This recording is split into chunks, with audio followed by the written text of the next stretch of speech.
Sa bidyong ito makikita niyo yung pagre-repaint ko ng, mountain bike with Japan. Nire-repaint ko siya, primer.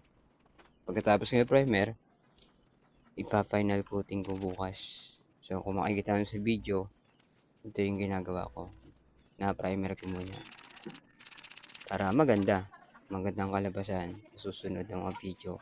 Makikita niyo na talagang dating luma, bumukhang bago.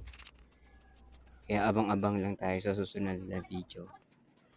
Bibidyo ko yung final na kulay. Ulitin ko, kulay blue. Yun yung gusto ng nagpagawa. Ganung kulay ang gusto niya. Kaya, ayun, gagawin natin bukas. Kaya makikita nyo sa video ito, so talagang binusisi